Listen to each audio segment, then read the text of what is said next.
folks. Welcome to the WPL morning show.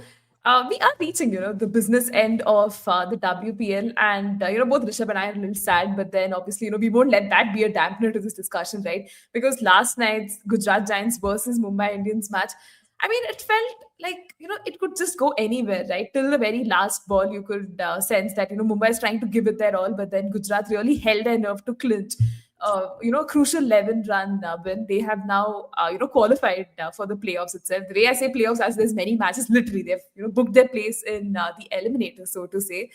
Considering the kind of start they had, Gardner and Georgia Wareham stitched a very crucial partnership that ensured, 167 was going to be quite a competitive one. MI2, right, in their run chase, something we've been speaking about even in yesterday's discussion and through this season has been how MI has been so scratchy. Yet again, it was Harmanpreet Kaur in MI colours doing what she does best. Fighting till the end, lone resistance wasn't enough. Obviously, in this live stream, we will be looking at the match at large, what it meant, and everything. And I have Rishab joining me, who was watching the match, writing his articles, doing his thing, and has made time for us, in this morning show. Rishabh, over to you, right? Like your first thoughts on the game itself, and did you think like MI would really take it that deep? Yeah, I think just how we discussed on yesterday's show that we hope it's a thriller, and it did turn out to be a thriller. It was like a proper knockout clash. You didn't know till the end, like you said, it could have gone either ways. I did feel for a brief moment that Herman would pull it off, but I think it was just a lot to do for her alone. Although she really gave her best. And kudos to Gigi, man. I mean, they held their nerves and their first win over MI, so they've broken the jinx. Nice time to break that, by the way, and get into the playoffs.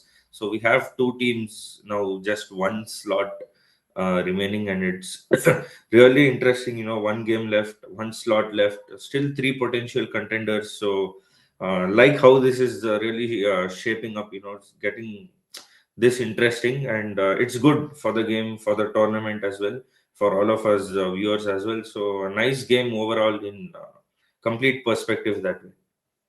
Yeah, very true. Because sometimes, in a five-team tournament, the gulf, right, between the top sides and the bottom two becomes very apparent.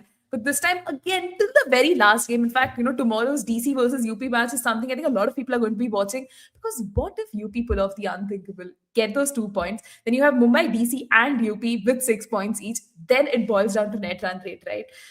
Can UP do the unthinkable is something that, I think with bated breath, we will be waiting to see. But just again, pivoting back to this discussion, Rishabh, like Gujarat Giants won the toss, and guess what they did? They chose to bat first, right? For a minute, I'm like, did the broadcasters get that wrong? Like, what is really happening here, right? Because this is the same Vadodara surface we're talking about. Agreed, home advantage and all of that. But again, for you, did you feel that call was more about just like the scoreboard pressure, just trusting their bowling depth to sort of come good later, considering how sketchy MI's batting has been the entire season? Yeah, there has been a trend of teams bowling first at Vadodara. We've seen that, like you mentioned. So, but I think they really backed their strengths. Because first of all, they know they have the batting to put up a decent total, and always the scoreboard pressure in such games, a potential knockout game. And Mumbai have been, like you told, a bit scratchy. For the first time, they haven't looked as solid. Their opening combination doesn't seem settled at all. Too much for Herman to do behind. There's somewhere lacking stability in that batting, so I feel they backed themselves. And Gujarat as well. They've been really solid with the ball. You be Sophie Devine, be Wareham, Gardner herself. So I think it was clearly a combination of having runs on the board, and also the confidence that they have on their bowling. They back their abilities, and now if you look at it, not a surprising call that they actually decided to put the runs on the board. Smart call, I'd say. They put Mumbai under pressure that way, and it paid off for them. Yeah, paid off big time, right? Although the win margin looks like just 11 runs, I think Gigi was on top of Mumbai for a greater chunk of that game till, Harmanpreet Kaur was unleashing her heroics and things could have really been different. But what I found interesting was also Ash Gardner mentioning, right, that she's been watching a lot of the games that have happened and that have been won and felt, confident that batting first could be possibly good. But again, Rishabh, let's talk about the team combinations itself, right? Like Gigi didn't have any changes coming into this match. Probably they trusted their core to get the job done. And Mumbai Indians too, right? I think they too were going with probably that sort of an unchanged playing eleven. Like, what did you just make of it? And like, were you convinced with how both the playing elevens for both these units were shaping up? Yeah, I don't think there was any reason for Gujarat to change their 11 because they had won two games coming into this one as well. So obviously, there's no need for them to change something that has been working, and a lot of their players have been doing well throughout. That's why they were where they were. So uh, not really surprising that they went. There was nothing much for them to change really. Mumbai, like we spoke just a minute a while back, have been struggling with their opening combination. Uh, Sajana and Haley Matthews not working at the top again. We saw tonight they couldn't give them the start that they would have really required. That's something for the first time that Mumbai have been struggling with throughout the tournament. It's not like just this game. The opening combination hasn't really consistently fired, but then I don't see where they could have even made some changes because you have Haley Matthews, you have Amelia Kerr, uh, you have NSB, and you have Shabnim Ismail. So that's their set top four overseas, anyways. So I probably feel they could have bought in Saika Ishak perhaps for this game. Considering Wareham and Gardner in between, maybe a bit of spin in the middle overs against them could have helped tie things down or put some pressure. I don't know. Probably that is the one change that they could have made, but a lot of injury concerns and availability issues of players for MI right from the start throughout this season. I feel uh, has made it difficult for them to get that combination right. So I think they did well enough with the resources that they have, but just the execution part where they really lacked tonight, I feel, especially in that chase. Yeah, I mean, it's been that sort of a forgettable season for Mumbai Indians in a lot of regards. And probably what compounded their problems a lot more is, missing out their first choice players, not getting a lot of things right in the auction itself, in spite of, some amazing retentions. And coming again, Rishabh, chronologically, let's talk about the match itself. Like Gigi's power play itself, right? They were what, 48 for one. Beth Munoz dismissed early. It's been a very quiet season for her, right? Like we've seen glimpses of that promise, her getting in that groove, but then just, throwing the wicket away eventually. Now, because she was dismissed early on, somewhere did you feel like that phase itself where even Sophie Doyle was dismissed later? You saw like a bit of conservative play, especially in the middle overs, and that approach, again, quite surprising coming from Gigi. I think they still had a pretty decent power play if you actually look at it, even after losing Bethmini, because 48 in 6 overs is by no means a bad power play. So the even after losing an early wicket, that intent was there. I feel in the first six, they kept up with that rate and they did not let the pressure of an early wicket get to them. I think that partnership initially between Sophie Devine and Anushka was crucial. That sort of set the tone, I'd say. Yeah, I mean, they did take some time, in the middle hours after Divine was gone. But then Gardner, I think she even told in the post match press conference that she wanted to take some time in between. And then she knew they had enough firepower at the back end, to get to that total, give them that push, and which is exactly what happened. So if you look at it just from the scorecard, you might feel it was a conservative approach, slightly slowed down in between. But then that's how you run the game, right? You take your time in between when you know you have the ability to go big at the back end. You want yourself to be out there for as long as you can. So quite smart understanding and execution that way. They took their time, ensured they didn't lose more wickets in that phase, which is why later in the last five, we saw what they did, especially those 2 overs that really changed the game, where they got some 30, 35, 40 odd runs in those last 2 overs.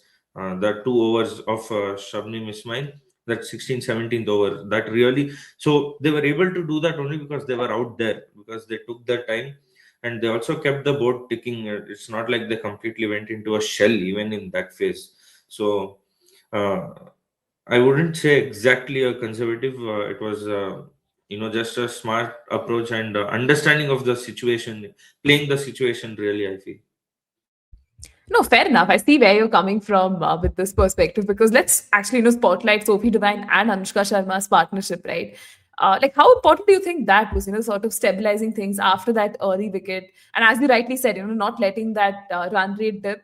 And even just what have you made of Anushka Sharma, right? She's been such a revelation this season. Sophie Devine, again, just ages like fine wine, continues to deliver every single time the team needs her, right?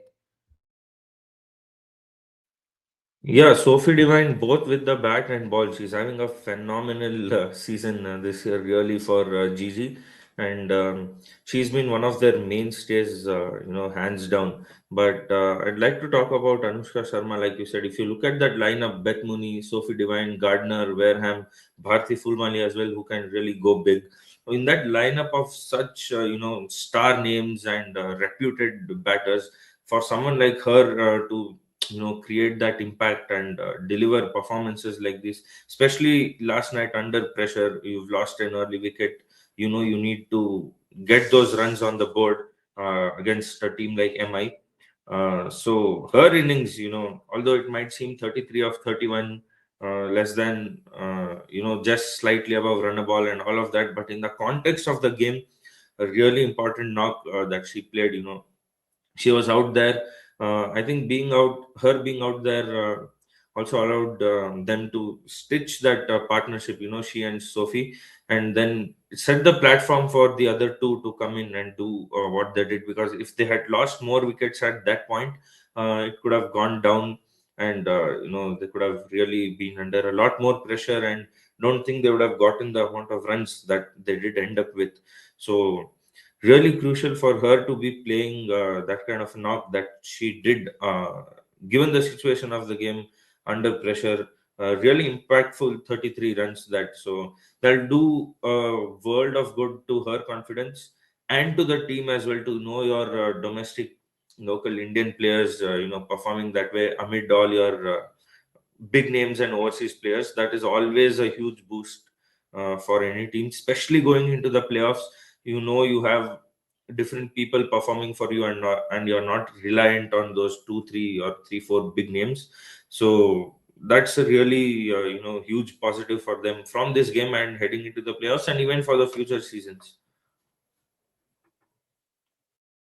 Yeah, that's definitely true. And again, just probably, reflecting a little bit about, Gujarat and the kind of wins that they've had this season, right? Five of them have come batting first. And a great chunk of that credit goes to how their top order has performed, right? Even if, say, Beth Mooney doesn't get going, you have Sophie Devine, you have Anushka Sharma. Unfortunately, midway they lost Anushka Sharma because of injury, but they were still able to find, options coming in who could deliver. And here's when Amelia Kaur comes into the picture, right? Her double strike again during that overs from 9 to 11 sort of felt like Mumbai was briefly pulling the game back in their favor. Again, Rishabh, did you suspect that Gujarat would probably dig themselves out of that hole, or did you think that Mumbai was just probably good with their usage of Amelia there?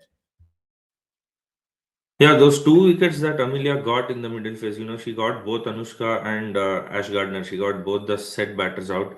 There were huge wickets in between, and did feel for a brief moment that MI will pull them back. But again, those 2 overs that I spoke about, where Wareham did what she did. I mean, a fantastic knock, 44 of 26. You needed that kind of punch, that kind of knock to actually take them past 160. But I feel Mumbai, given those two wickets that they picked in between, they had pulled things back. I feel they could have finished a lot better. Should have been around 140, 150, and not above 160. So that's also where probably they lost the game. Eventually, they lost by 11 runs. So that execution bit in the final overs, I feel something they could have done better there, but also not taking credit away from Wareham. the way she batted, the way she backed herself in those final overs. Uh, but yeah, I feel had Amelia Kerr gotten support after she picked those wickets, you don't expect Shabnim Ismail and them to go for that sort of runs that they did in that last few overs. How Wareham really took them down. She took Matthews down as well. These are your big names, your best names. You expect them to deliver under pressure. Unfortunately, the execution was slightly off there, and that did not work for Mumbai. But they had it at a point. They could have restricted Gujarat to at least 15-20 runs short for sure. Yeah, that clearly wasn't the case, right? Because Ash Gardner and Georgia Wareham, the kind of partnership that they put in, they reached to 50 in just 33 balls. And I think, there's no doubt that this was definitely one of the defining partnerships of the match, right? In terms of momentum and how they got things back. Rishabh, how would you contextualize that partnership and what did you just enjoy watching the two of them do?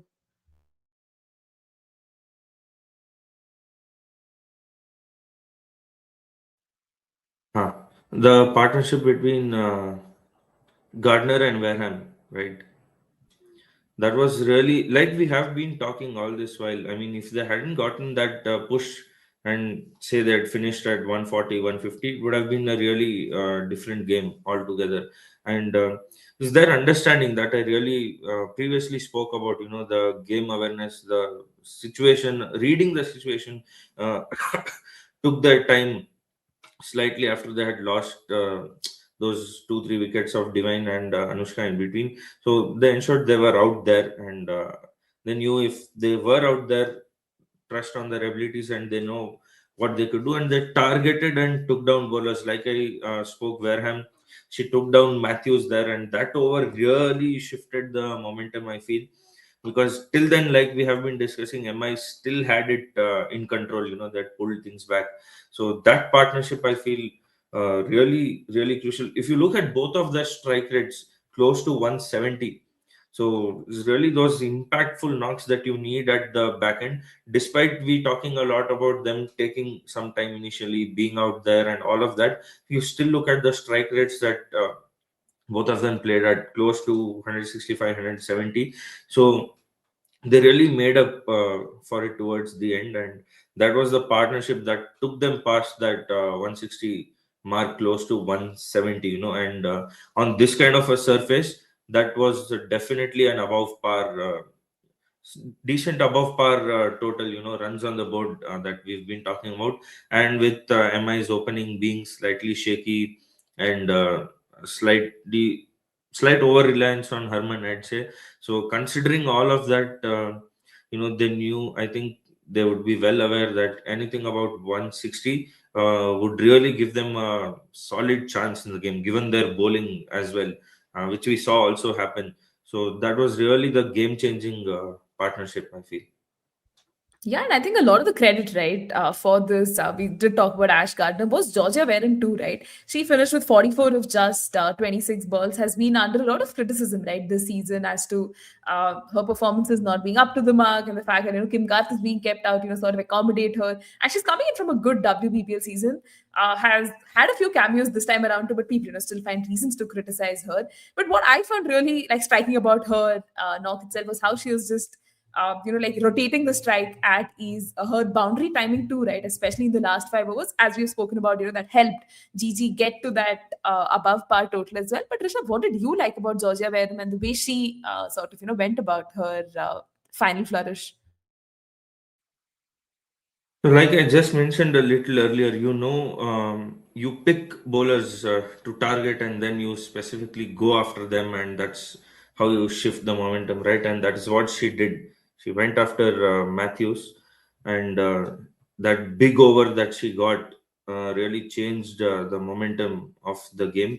And like you told, she did have her rotation of strike and all of that, but at the same time, if you look at, she's got in 44 runs, she's got like what around she's got like 20 to 30 runs from boundaries. So really important at that stage of the game, where you can as much get your singles, doubles, rotate, strike, and all of that, but it's the boundaries at the back end that really, puts pressure on the bowlers, on the fielders as well. And that's when the opponent starts, slightly panicking, and you put them off their plans and execution goes wrong. All of that, all the pressure happens when you actually take that attack. And that is what she did in those last 5 overs. Um, that was really crucial, as we've been talking, to give them that push to take them past that 160, close to that 170 mark. So very important innings that way, in the context of the game, coming from her at the back end. If not for that 15-20 run shot, I think would have been a lot more easier chase for Mumbai. Yeah, definitely true. And, had to take this comment up from Avinash. He goes on to say Gardner and Fulmali, ironically, same and incomplete without each other. Piling the promotion, Neha. Good one there, Avinash. I've seen a lot of people on Twitter also use this and absolutely enjoy it, right? When the duo are batting in tandem. Rishabh, here also a quick word on MI's bowling side of things itself, right? I mean, it was not like they were extremely effective. You had Amelia Kerr, snap those 2 wickets, but the rest of them, just probably not leaking a lot of runs, but then not probably having even the best of the days, right? Nat Brand herself has been on the expensive end when you look at the bowling side of things. Shabnam Ismail continuing to do her thing quite economically. The fact that Vaishnavi Sharma didn't complete her quota of overs was a little confusing. Again, just your thoughts on the bowling side of things for MI? Yeah, I feel Shabnim Ismail and Amelia Kerr were their pick of the bowlers, really. Although Ismail, she got that 1 wicket, and her economy is also around just seven-ish, so she's done a decent job there. But yeah, I feel, apart from Kerr as well, they needed someone in between who could have gotten them more wickets, because when you've gotten those 1, 2 wickets, you really want to hold on to that momentum. If they'd gotten a couple more in tandem there, I think they could have further pulled things back, and they could have ended Gujarat's innings at 140, 150 ish. So not enough support, I feel, there in terms of picking wickets as well.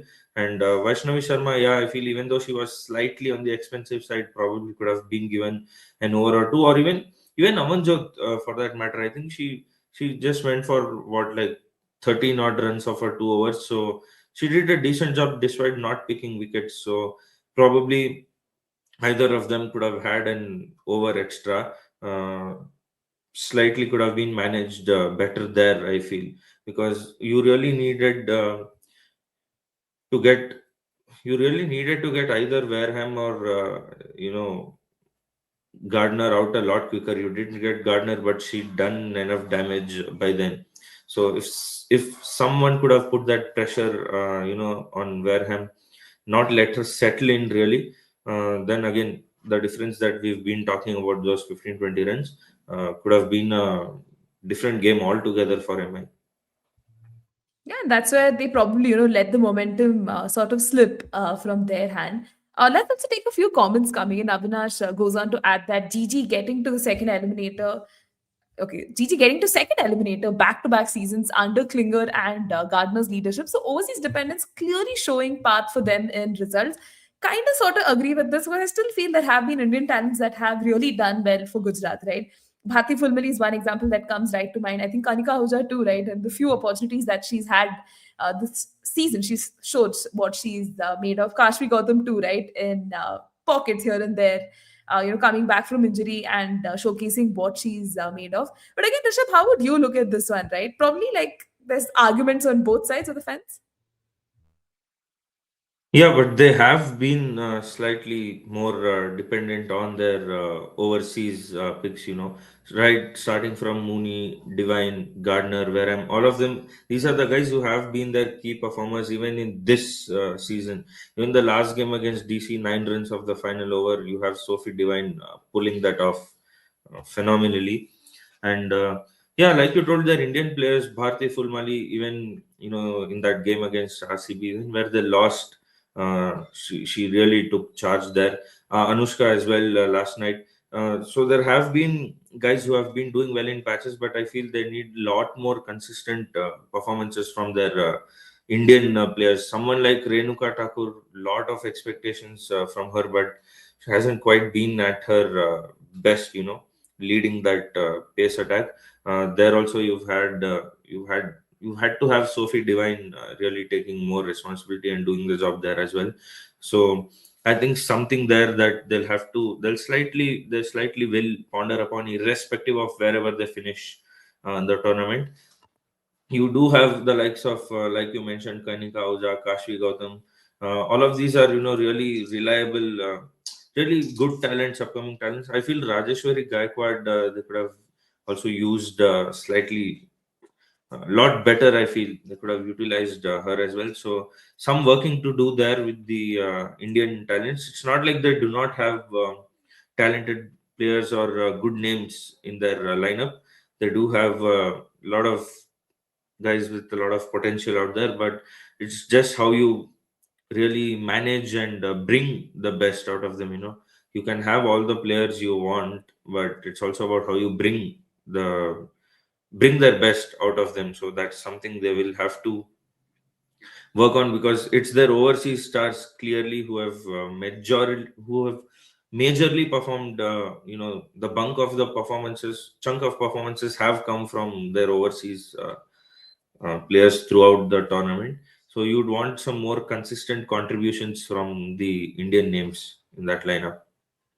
I mean, yeah, I get where you're coming from, Rishabh, but I think even just looking at the pattern for most of the WPL teams, right? You have like your overseas contingent, teams being entirely dependent on their overseas contingent to get them across the line, right? For MI, this has been the pattern as much as fans denied for the past 4 seasons.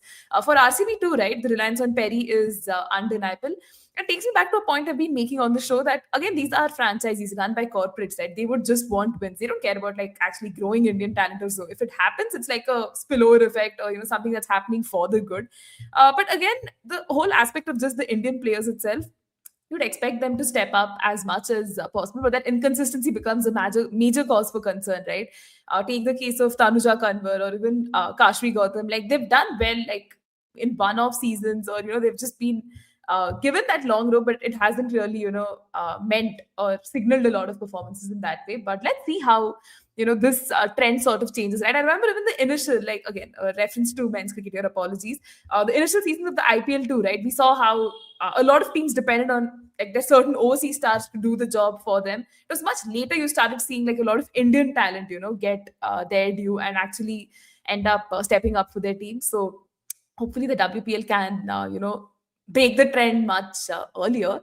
And again, Rishabh, just let's talk about MI's run chase itself, right? There's like so much to unpack here because now the task is cut out. They're chasing a massive total of 168. And the kind of power play that Mumbai has had was terrible, right? They were, what, 33 for 2. This season, they've been one of the worst performing teams in power plays, right? And no, there's no surprise here because of the kind of musical chairs that they've been doing with their openers. For you, Rishabh, somewhere did you feel like this was lost in like the first 7 overs itself and the recovery was always going to be difficult considering how shaky that batting has been? Yeah, I mean, you lose Haley Matthews and you're losing NSB right in the first six.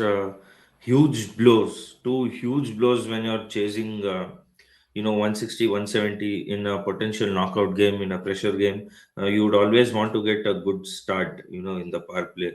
Like even GG, for example, even though they lost an early wicket, they still got close to 50 runs in the power play, and that really set it up nicely for them. Unfortunately, hasn't been the case with Mumbai. They have struggled with their opening slot. As we already spoke about this earlier as well, the opening hasn't really clicked for them, and that has it has been exposed. It has one of their glaring weaknesses this season. It has come out, and 33 for 3, losing two big wickets in the power play. I feel they were, considerably pushed back right there, and it sometimes does get difficult to recover even from there, because it is a game of margins really. 11 runs they lost by. They had a good power play. There wouldn't have been as much pressure on the guys coming in next as well in a chase. So yeah, I did feel too large extent, they were really pushed back in the power play, and then the recovery was always going to be difficult. Kudos to Harman. I mean, the way she, really took it till the end. But let's just say that even Harman had, failed, or she didn't do what she did, then we'd probably have seen a one-sided affair, and the game would have been done a lot earlier, I feel, because they didn't get that foundation that you need for a chase. you know the foundation always really matters, irrespective of how much power you have at the back end. It can always get a lot to do at the back end, which was the case last night as well. So yeah, I mean, that opening is something that Mumbai, heading into the next season, they will really have to get back to the drawing board and figure it out. Honestly, even you're being polite here when you say, they have to get back to the drawing board, because this is just not going to cut it, right? I think Avinash, very scathing with his criticism, and quite rightly so, that, Sajna Sajeevan is a losing bet. Now, this is a batter who has done incredibly well in your lower middle order as a finisher. Why would you promote her up top and then expect, like miracles to happen? Rishabh, again, like, how do you look at this whole opening scenario play out for Mumbai, right? Say they get like a backdoor entry to the playoffs, and they can, probably mix and match a little bit there, because Avinash also goes on to add this point that MI should probably get in Nicola Kari in that playing 11 for Shabnam Ismail, because she provides, stability with the bat and ball and can possibly open with Matthews. Now, MI is in that situation where they're like, should we experiment more? We have already done so much this season, or probably still stick with Sajna. Like, again, this is something that's really dividing the internet itself, but like, where do you stand in this regard? No, I do feel getting in Nicola Carey could be a lot better option. Someone to open with Matthews, because we know the kind of player Matthews is at the top. She's one of your most destructive batters out there. But you also need some support and stability from the other end. If that's not coming, that can get to you as well, really. And then it just curbs the whole it just curbs the player down, and it affects the entire batting that way. So yeah, I mean, for Sajana, mid-season shift in the role, like you told, she's someone who does bat in the middle or even down the order, and then you're suddenly bringing her up, you're expecting her to open. It is going to take her, it can really go two ways. She could either click, or she's going to take some time to get adjusted to that role. And in this kind of tournament, it's not like IPL where you have 14 games to, give that player that time to adapt to the role as well. You just have 8 games. So I feel error in strategy from MI there, really, and could probably, they have done a lot of changes. Yeah, very unusual of MI, but you have done these many changes, so probably look to do one or two changes for the right, in case you do make it to the playoffs. Could probably bring carry in, do something to sort that opening combination, because that's just not really working. Because even now, if you see, they have a really good batting order. It's not like they don't. Matthews, NSB, Harmanpreet Kaur, Amelia Kerr, that is like one of the most solid 3 4 5 6 that you can ever. It's a dream 3 4 5 6 that you can really have. I mean, you can't ask for more, honestly. But somehow, if you don't get that momentum at the start, it really, like I told, it affects on the entire lineup then. So that's where they're really falling short. If they can get that sorted, they still have a dream batting lineup, really, like I mentioned. So that is something they've got to do. Yeah, domestic is never uh, tested. Yeah, true. They have, NSB's been the only one who's even scored a century this season. Herman, we saw the last game. If Matthews comes off, she comes off. Kerr in between, but yeah, apart from that, these are the guys who have been majorly, winning them games as well. Rightly said. So their domestic, I also don't know why Poonam Khemnar batted so lower, honestly. Why Sanskriti Gupta ahead of Poonam Khemnar is something I did not understand you could have probably pushed her slayer up the order, slightly higher up the order. So I think these few tweaks that MI need to make in case they do make it to the playoffs, they've got to. They still have a decent 11. I feel they've got to within the 11. They've got to get the order right. I feel. Yeah, that's definitely true. And hopefully, even the kind of squad construction that MI goes to do ahead in the future doesn't entirely revolve on Nat Brandt, Harmanpreet Kaur, and the usual suspects, sort of deliver for them. And that's why, the infusion of Nicola Carey was a very positive sign. And yeah, like, hopefully she gets her opportunities. But that would again mean, what does it mean for their bowling side of things? But Rishabh, here's where we can probably take a moment, talk about like Sophie Devine's spell itself, right? I think she was phenomenal, right? The kind of wickets she got. Now these are massive wickets, right? Haley Matthews and Harmanpreet Kaur later, and Nat Brandt. It clearly killed MI's intent early. Again, how would you look at her spell and how amazing she's been with the ball? Quite fittingly, right, with the purple cap. Sophie Devine with the ball has been an unexpected bonus for me, honestly, for Gigi, because you do know of her abilities with the bat. I mean, yeah, we do know she's an all rounder, but at this stage in her career, for her to be bowling the way she is, that is an absolute bonus. I feel she's been really phenomenal. She's bowling at the top, she's bowling at the depth, she's getting you wickets as well. She's literally doing everything with the ball. It's just incredible. And two really big wickets, like we've been talking about the usual suspects who MI have been reliant on, getting NSB and Matthews early on in a 170 odd chase. I think really put them on the back foot. It really put them under a lot of pressure there, because then you only had Herman and probably Amelia Kerr to an extent, who could have gotten you over the line, or who you could realistically have some belief on to get you over the line. There were just the two of them left, really.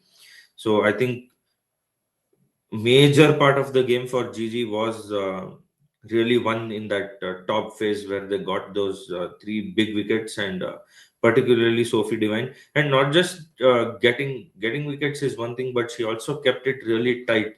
Just 23 runs from 4 overs. Economy of under 6. That is gold dust. That's absolutely gold dust when you're defending like 160, 170 against MI, who have that. Power hitters, that big names in their lineup. So I think uh, brilliant spell from her, really, not just in terms of wickets, but also keeping things tight, and holding the batters back, really. So she did an exceptional job in that sense. Yeah, which quite literally makes her undroppable too, right? To that Gujarat Giants setup, because a lot of people have been, making noise about, including Danny Whitehorse, but right now, because of injury and everything, she is aside. But then Sophie Devine is again, it's an absolute no-brainer, right? She any day walks into a team, Yeah, right? you don't have to drop Divine, please. Rishabh was like, nope, we're trashing this idea right away. And I wanted to actually take No. this comment before we start talking about Sophie Devine itself, that why teams have not used Sunil Narayan kind openers, low value wickets at opening to whack the moving ball. See, unknown nobody. I think this is exactly the strategy that MI was trying to use, through this season with Sajna, right? Because they felt she's a finisher, can probably open and do that, but it just hasn't worked, right? Because for a lot of finishers, when they come into bat, right, the ball is already old. You can see the field restrictions are also a little different in that sense, and it's probably like easier to like find your gaps and hit. Ideally, the power play you would expect that too, right? Because of the field settings, and again, just like what 2-3 fielders being outside that 30-yard circle, that it would be easy to hit the boundaries. But that's where the whole aspect of the moving ball itself comes in, which not a lot of finishers are adept to dealing with, right? The new ball, the kind of swing and seam it produces is very different from what, say, the old ball does. And that's why this experiment doesn't really work unless you're like really gifted or like a genius like Sunil Narayan. Again, Rishabh, like, do you have thoughts on this? And probably this was the strategy, right, that MI was trying to use with Sajna? Yeah, like you said, unless you are a Sunil Narayan, because Narayan is Narayan, it's not going to work for you, because like you told, Sajivan Sajna, she's built that reputation down the order, that big shots and all of that. But you really, like you said, you need to be equipped of dealing with that new ball in the power play, because there is a bit of a movement, there is a bit of a bounce, there is some help for the bowlers and all of that. So unless you are not equipped to deal with that, because the ball is a lot older when you're coming in down the order, the dew factor, all of that, totally different situations really. So unless you are not really equipped, or if the thing is, if they knew this is what they wanted to do, after all the losing all the players or whatever, I mean, after a point, they would have had an idea that this is probably what they're looking to do. Then they could have probably given her a better clarity of role. I feel that this is your role, this is how we want you to go back in the power play. Even if you lose your wicket, it's fine, you've got to just go and take the charge, attack the bowlers, whatever. If you give them that role clarity, at least it gets easier for players to try and adapt and convert themselves into what you are expecting out of them. But that hasn't happened, and clearly the experiment hasn't worked really. So let's say, even if you did stick to that decision, then there could have been better clarity of role and better understanding of the role from the players side as well, from both sides, and you probably could have yielded better results for them. Agreed, Rishabh. And I think here's where MI really did fault with that, right? The kind of planning that they've done, the replacements that they even brought in. The moment, Kamini was like, it was announced that she was injured, like they could have probably been a little more mindful of who did they want as a signing, who can probably replace her, because they were using her as an opener.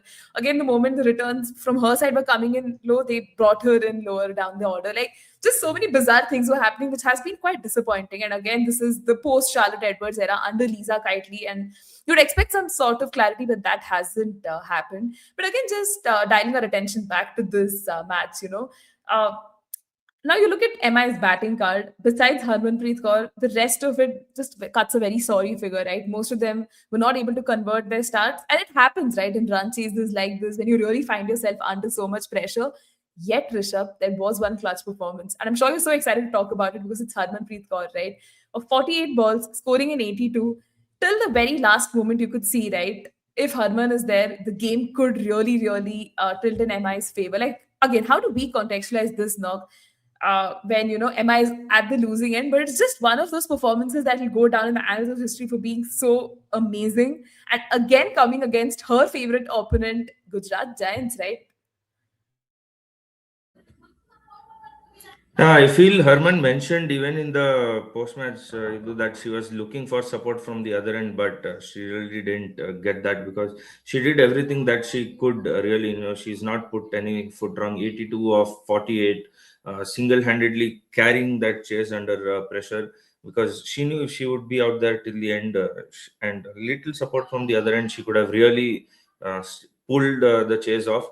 So irrespective of the result, I feel a fantastic knock from Herman again showcases her abilities and what she can really do. What the single-handed power that she carries, really, even in that kind of situation, to lead from the front as a leader, I think absolutely phenomenal. But uh, I really feel probably a little more from Amelia Kerr or probably Amanjot Kaur, if someone could have just stuck around even with her, because with wickets falling at the other end, no matter how well you are playing at one end or how hard you are going, it always gets difficult with wickets falling at the other end, because the pressure keeps building, piling on constantly. So I feel slight support from someone at the lower order could have meant a different story for MI. But uh, putting all that aside, I feel it was really a treat to watch Herman the way she batted. Just shows what she's built of and the kind of character that she's really cut different from a lot of others out there. Really shows phenomenal knock, I feel. And if MI do go through, it gives a lot of confidence when your captain, uh, you know, plays this kind of a knock and leads from the front. it'll boost. Although they did lose the game, it will give her a lot of self confidence that way. Really important in that context for this knock to come, I feel, because um, you're depending on your top two, top three to get you those good starts, and when that doesn't happen, you always need someone in the middle, who you can depend on and who is there. And Harman is that cog in the wheel for MI, really. So very brilliant knock in that sense, but would have been a lot sweeter for her if it would have come in a winning cause.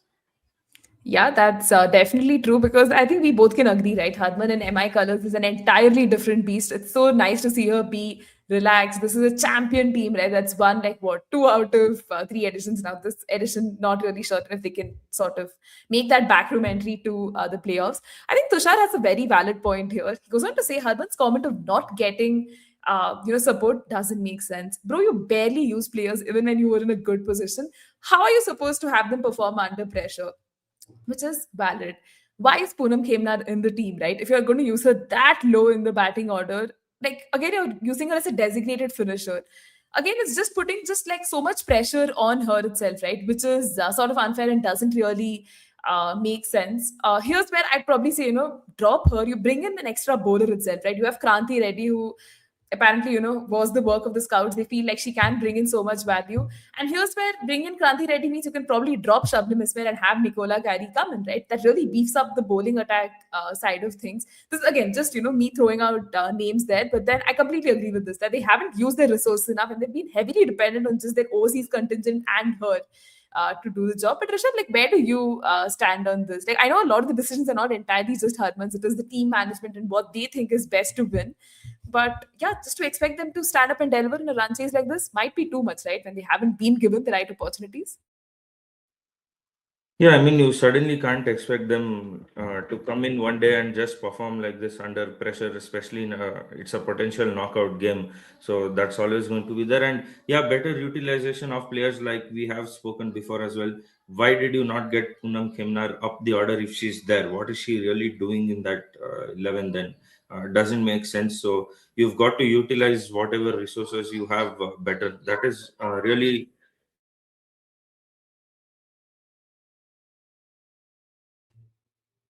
Yeah, I think you went on mute there, Rishabh.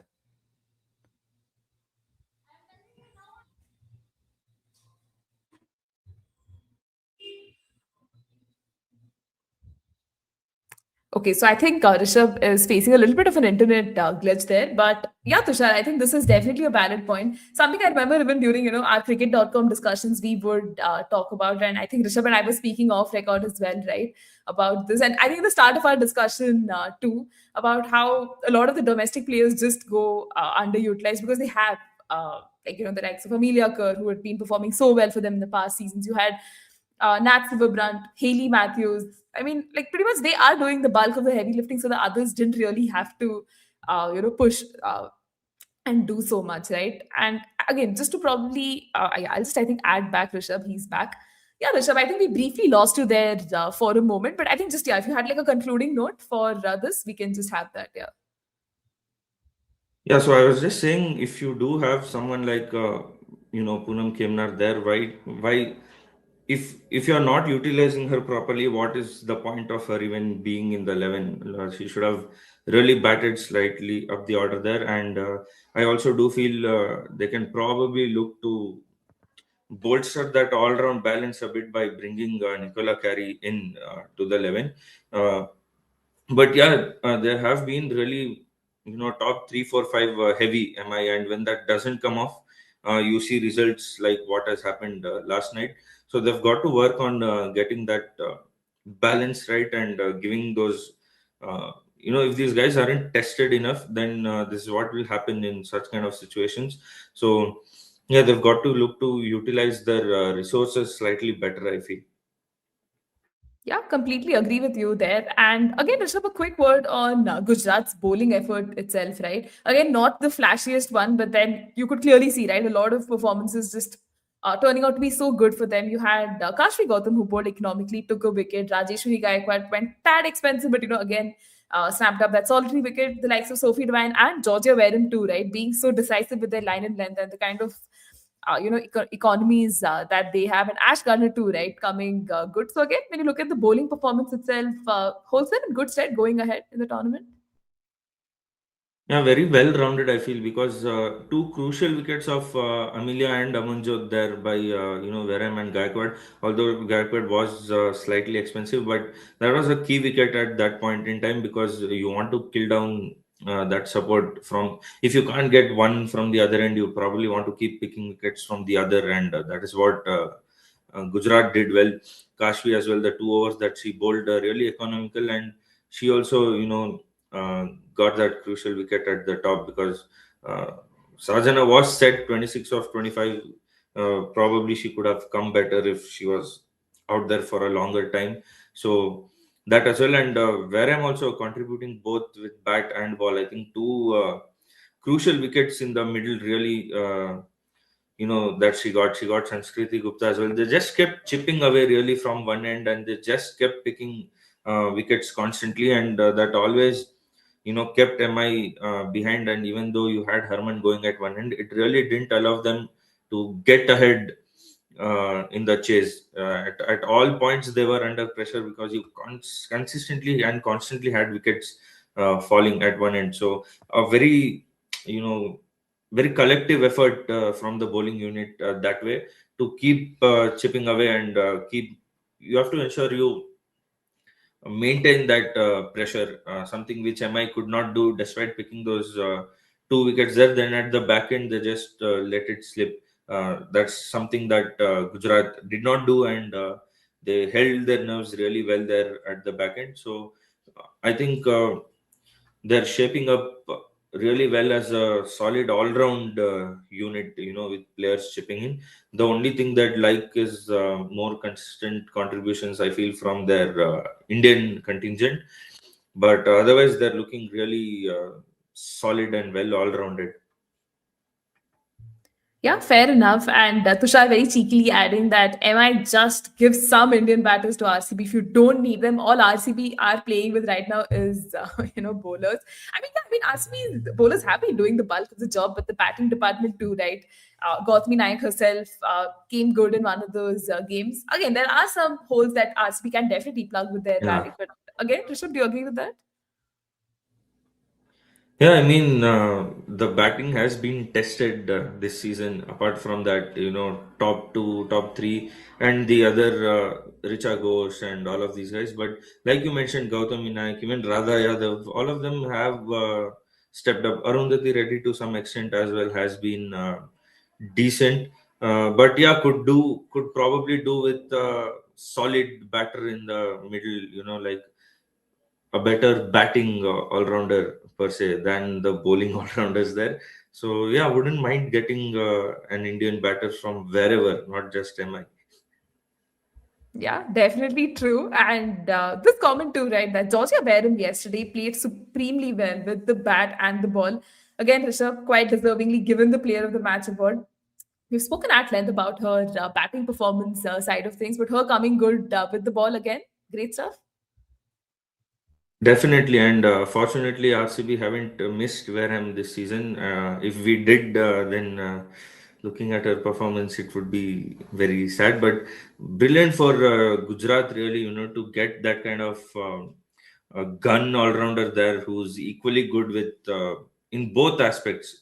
You really need these kind of players who can win you these kind of games. In crunch and pressure situations, these are the kind of players you actually need who can step up with both bat and ball and single-handedly deliver the way Wareham did. So a really big boost for Gujarat that way, and not just for this season, but it really makes them among those dangerous sides if you have these kind of players even in the seasons going forward.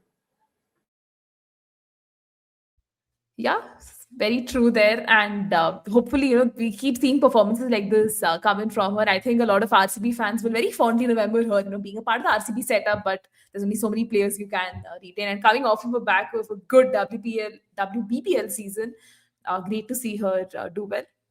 I think Avinash asks a slightly unrelated question, but then Neha pick one between Simran Sheikh and Kiran Navgire.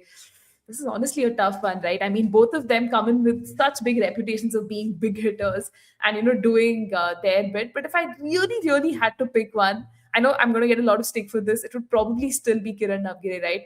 Because I think the kind of consistent performer that she is domestically, I know she's copying a lot of hate right now for her performances in the WPL, but domestically she's a beast, guys. And again, this is not coming against like smaller teams or something like that. The fact that she's able to consistently churn those runs for Maharashtra, like batting right up there in that batting order, just makes her a very valuable proposition. And that's exactly why scouts go after her, right, every season. The fact that she's not able to translate that to her WPL run is unfortunate. But Rishabh, again, I'm going to put you on the hot seat. Like, if you had to pick between this duo, a slightly tough choice to make there. No, I would pretty much agree with the points that you've made because with these kind of players, it's again when they really come good, they have that ability to really turn the complexion of the game.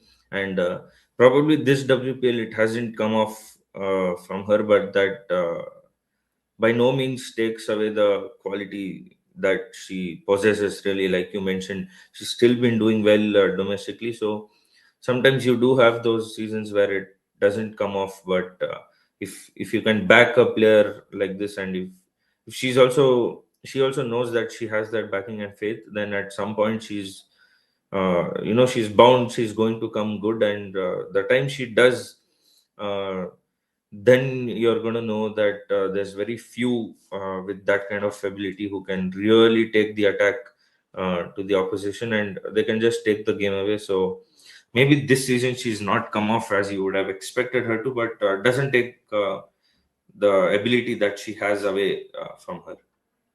Yeah, I think as optimistic people, we will hope that she has like a strong comeback, right? Because again, my mind, goes back to Elisa Healy itself when she broke onto the scene, as this talented wicketkeeper bat. I mean, yeah, the kind of returns that she had, right, in those initial years was just terrible. I mean, at that point, people had written her off and like things were just, the way it was. But the way she reinvented herself, right, I think she owes a lot of that to Matthew Mott. I hope, Kiran Navgire too has a coach like that who can probably change the way she thinks. And who better than like Abhishek Nair, right now at the UP Warriors setup itself, who can bring in that sort of a change. And most of these franchise leagues are very brutal. There's no time to make mistakes, fumble, fall, and then have the whole world laughing at you, and then actually still come back again. So hopefully the next season, if UP Warriors still decides to retain her, or like whatever strategy they do intend to go with, does end up working out well. But Rishabh, almost as we reach the end of our discussion as well, like, do you have any last and final thoughts? We have one more match that we're going to be discussing, a little later. That's obviously the Delhi Capitals versus UP Warriors match. Who knows, Kiran Navgire, if she gets an opportunity, blows away the opposition and ensures her team makes it to the playoffs. Again, that's very Delulu of me there. But are you excited for that next match, how the league is shaping up? And any closing thoughts for this match itself? I know that's three questions there, but just, yeah, concluding note. Yeah, first of all, the kind of thriller that we expected it to be, so the GGMI game really lived up to that. It was a kind of thriller that you'd want to see, particularly in these kind of games towards the back end. That is what makes it more interesting with high stakes. You really want it going down the wire. That also shows who's got the ability to hold their nerves under pressure, and even for us fans, it makes it a lot more exciting. But the Delhi and UPK game is really going to be very, very crucial. Straightforward for DC. If they win, they go through. If they lose, MI go through. But I don't think too late now for UP. I feel, because I was reading a stat. If they want to overtake Mumbai's net run rate, they've got to win by 156 runs. So I don't see that happening. But what UP can do is, still try to end on a positive note, and they do win there, then Mumbai goes through. Or we've got to see if DC lose, by what margin they lose. So if DC wins straight, they go through. But if UP wins, then it again makes it more interesting. It will be down to net run rate between DC and MI. So if they can put that last bit of drama before going out, they'll do good to all of us and the entire tournament. So hoping UP to do that, give us some more drama before they go out finally, and make it a little more interesting slightly, because it already has been so fascinating. So would only love for it to be more interesting as we get towards the end, close of the tournament. So backing UP to do that. Yeah, because a dead rubber is something we definitely not wanted to become, right? After a point where it just becomes regulation for Delhi to walk all over UP. And UP, to their credit, right? We'll have to probably give them that it's a team that's still like sort of transitioning, building under Meg Lanning and Yeah. the new coach itself. And the fact that they defeated Mumbai Indians twice this season, right? I'm not sure a lot of teams can boast of this in Yeah, a even single season. even Yeah. even though they've had a worse season, they've defeated the two-time champions twice. So it's not like there's not potential in that side, but just they've got to work, and if they can gel together really, then on paper that is still a really dangerous side. Even at the start of the tournament, like we discussed in the previous show as well, they were looking one of the stronger teams on paper. Hasn't come off that way, but they do have that potential. Like you said, if you can beat MI twice in the same season, that is still a statement. Yeah, and this is, mind you, a very brittle and fragile looking Mumbai Indians unit. Even if they do end up making it to the playoffs, they are going to face a very stern test. I did bring up this, trivia too. That was Gigi's first win ever versus Mumbai in WPL history. So it's already stuff of Yeah, dreams for them, right? And how Mumbai has had probably not the best season. And one last comment, Rishabh, I promise you. Tushar goes on to say, what Jemmy needs to do before the UP Warriors game is to just chill a little. You don't need to give input to every other ball. Okay, you don't need to give input every other ball to the bowlers and batter. It just creates a little bit of a confusion there. Again, Rishabh, overall, like your thoughts on Jemmy's captaincy itself. Like usually the first season is like baptism by fire itself, right? The initiation to captaincy is quite the like steep learning curve itself. But she's been doing quite a decent job. But this aspect of constantly talking to the batters and bowlers can get a yeah. little overwhelming. Yeah, she has done quite a decent job, like you said, and DC are still in a position where they have it in their control, a win and they go through. They're not dependent on anyone, so it's been a good job that way. But yeah, with Jemmy, we have seen that she tends to, get even emotional on the field, and you know, tends to do a lot, even if it's a positive intent. She tends to do a lot sometimes. So probably that one aspect where she needs to control a bit, have a better hold on your emotions, I feel, because it really can get confusing when there's a lot of input coming from every end, especially if it's coming from a captain as well.